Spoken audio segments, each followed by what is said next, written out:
Estamos en contacto telefónico desde Buenos Aires con la doctora Amalia Fensore, especialista en Derecho Societario, Empresarial y en todo tipo de solución de conflictos. Profesora de la Universidad de Buenos Aires, le damos ya la bienvenida al programa porque continuaremos hablando de contratos, un tema que nos toca a todos y que también tiene muchas facetas a veces poco conocidas. Bienvenida, Amalia, al programa. ¿Cómo está? Buenas tardes. Buenas tardes a todos, San Juan. Continuamos hablando de lo que es contratos. ¿Te acordás, Mara, que todo lo que fue el viernes pasado hablamos de lo que era el objeto del contrato, que tenía que ser lícito, posible, determinado o determinable, es decir, susceptible de valoración económica y corresponder a un interés de las partes, aun cuando esto no sea patrimonial? Y eso lo hablamos bien el viernes pasado.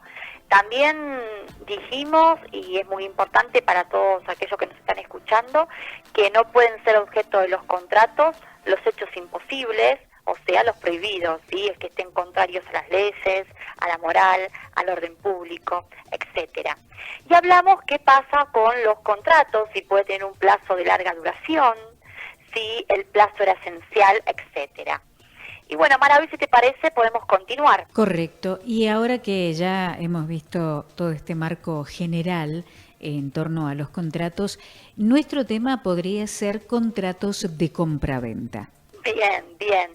Sí, es un tema importante que todos hemos pasado por esto, o los que no pasan, también vamos a ver más adelante, están los contratos de locación, pero siempre el contrato de compraventa no solo es de un inmueble, aclaro, también puede ser de una cosa mueble, con lo cual lo hacemos habitualmente cuando compramos, suponte, algún mueble para la casa, etcétera. Un vehículo, sí, ¿por qué no un auto? Y por esto pasamos siempre. Por eso, Mara, creo que empezar por una de estas clasificaciones de los contratos de compraventa, una de las clases de contratos civiles y comerciales, es importante. Ahora bien, ¿cuándo hay compraventa? Me preguntarán ustedes, el público de allá y de todo el país que gracias a Dios nos escuchan, y agradezco mucho tu espacio, Mara. Hay compraventa cuando una de las partes se obliga a transferir a la otra la propiedad de la cosa, ¿sí? Entonces, por eso dije que se aplicaba a cosas inmuebles o muebles. Ahora bien, suponte que fuera una cosa inmueble, por ejemplo, una unidad funcional, un departamento, ya estamos hablando de que ya, aparte de ser un contrato de compraventa, esto de transmitir el dominio de la propiedad a otra persona tiene que ver también con otra clasificación que hablamos cuando hablamos, mejor dicho, en lo que es el derecho, que tiene que ver con los derechos reales, esto de tener el dominio de esa cosa inmueble. Entonces, estos contratos de compraventa se van a aplicar a derechos reales, tanto como el dominio, cuando yo soy titular sola de una cosa, del condominio, cuando somos dos o más titulares sobre esa cosa, propiedad horizontal, por ejemplo, cuando hacemos la venta de unidades funcionales o cuando se hace un reglamento de copropiedad, ¿sí?, de superficie, de usufructo uso, que mucha gente lo hace. Generalmente las compraventas, Mara, vos verás o habrás visto muchas escrituras donde uno realiza la compra y venta de una cosa, del inmueble, y a su vez le da el usufructo o el uso de habitación a otra persona. Esto se hizo mucho, y acá hago un parate, Mara, porque es muy importante para que el público nos escuche, que es esto de que antes las donaciones, o mejor dicho, para evitar las sucesiones, se hacían donaciones. Esto lo hablamos también en su momento cuando hablamos de sucesiones. ¿Te acordás, Mara?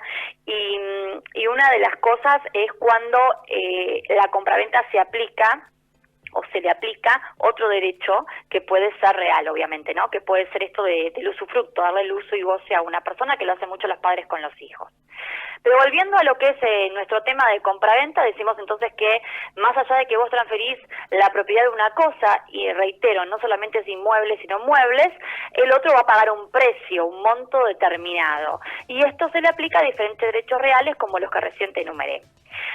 Ahora bien, lo que interesa acá, y para hacer una síntesis de lo que es el objeto de la compraventa, es transferir la titularidad, ¿sí?, del bien, cosa mueble y inmueble, a cambio de un precio, Mara. Doctora, y a veces hay circunstancias de un contrato de compraventa y otras que son contrato de obra. ¿Puede ser así?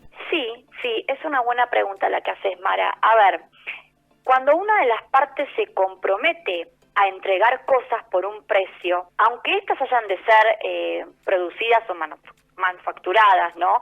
Se aplican las reglas de la compraventa. A menos que las circunstancias o de las circunstancias resulte que la principal de las obligaciones consiste en el suministro de mano de obra o prestar servicios. ¿Qué quiero decir con esto, Mara? Que sí, que obviamente muchas veces sucede que no solamente estamos en presencia de un contrato de compraventa, sino que a veces esto requiere de que tu servicio, el contrato que me va a brindar el objeto, va a ser más que una transmisión de determinado bien, una transmisión de servicios de obra, podríamos decir así, por ejemplo, aquel que realiza una obra.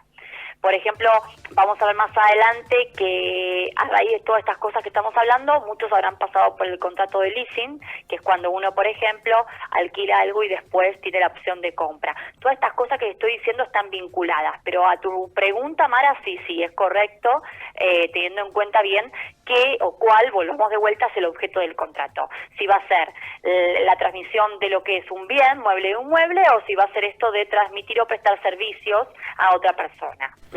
Doctora, ¿nos podría explicar cuál es la diferencia entre contrato de compraventa y contrato de permuta? Claro, Mara, sí. Buena pregunta también, porque acá mucha gente se confunde. La compraventa, como dijimos recién, tiene que ver con esto, para que nos escuche el oyente, con esto de transferir lo que es la titularidad del dominio, ya sea de una cosa mueble o inmueble. En cambio, la permuta es un trueque, ¿sí? Es decir, cambio esta cosa, ¿sí?, a cambio de la otra. Suponte un inmueble por el otro. Ahora bien, ¿qué sucede si cuando yo te hago ese cambio, mi cosa inmueble, por ejemplo, mi departamento, mi unidad funcional, sale mucho más que la tuya? Entonces, en ese caso, yo tengo que compensar, y por esa diferencia uno fija un precio. Correcto. Eso sería permuta con compensación. Si no, sería, para así que, liso y llanamente, bien vulgar diciéndolo, una especie de trueque. Cambio una cosa por la otra del mismo valor, si no hay compensación. Doctora, ¿y si la cosa cierta ha dejado de existir? ¿Qué pasa? Bien, estos son temas nuevos a partir del Código Civil y Comercial de la Nación, donde vemos que la venta de la cosa cierta, que ha dejado de existir al tiempo de perfeccionarse el contrato, estamos hablando claramente, esto no produce efecto alguno, ¿sí? Si ha dejado de existir parcialmente, el comprador puede demandar a la parte existente con su reducción del precio. Es decir, si no existe más, en su totalidad no hay ningún problema, no hay efecto, como dije recién. Sí. Si deja de existir parcialmente, es decir, por partes, ¿sí?, muchas veces sucede, entonces sí voy a demandar o exigir a la otra parte por esa porción que sigue existiendo. De lo contrario, no. Ahora bien, puede pactarse también que el comprador asuma el riesgo de que la cosa cierta haya parecido, o mejor dicho, haya tenido, no parecido, haya tenido o esté dañada al celebrarse el contrato. Suponte que muchas veces uno asume una compra, Mara, y nos pasa siempre con un cierto riesgo. Nunca sabemos cómo puede venir esa cosa, ¿no? Esa cosa que ha dejado de existir o que va a existir parcialmente, suponte claro, algo que está usado. Entonces hay un riesgo, claramente. Bueno, en ese caso es muy importante para eso el contrato y el objeto que esté bien detallado para que no caigamos justamente en esto. ¿Y las cosas futuras? Las cosas futuras, si se vende una cosa futura, se entiende sujeta a la condición suspensiva de que la cosa llegue a existir. Es decir, yo lo vendo con el objeto de que eso va a existir, para que todos me entiendan. Ahora bien, si el vendedor debe realizar las tareas y esfuerzos que resultan del contrato o de las circunstancias para que ésta llegue a existir en las condiciones de tiempo convenidos, obviamente que se va a efectivizar esa compra futura. Pero el que asume todo es el comprador, ¿sí? Es muy importante diferenciar estas dos últimas preguntas, Mara, en cuanto a lo que sería una cosa futura, si existe o no, o una cosa cierta, si ha dejado de existir. Que esto es más específico para aquellos que nos están escuchando de derecho o entienden un poco más. Pero para aquella persona, mejor dicho, o aquel que nos está escuchando, que está poniendo la radio en tu momento y que está haciendo sus cosas, es importante que se quede con esto, con que compra-venta es un contrato, que si lo hace, si es de un inmueble, sí o sí lo hace un escribano, si fueran de cosas muebles, obviamente lo podemos hacer entre partes, y que obviamente obviamente al ser por escribano una cosa inmueble es muy importante siempre que estén bien fijadas las pautas en cuanto a que el objeto sea lícito, que tenga un plazo, que tenga un precio, porque ese es la relación, la conexión entre justamente la cosa que voy a transferir y el precio. Y tener en cuenta también, Mara, por último, algo muy importante, que diferenciarlo, como vos bien me preguntaste en el transcurso de la entrevista del día de hoy, con permuta. Si no confundir, porque muchas veces uno piensa que es hacer un trueque por una cosa y otra y listo, y siempre hay que ver si compenso o no.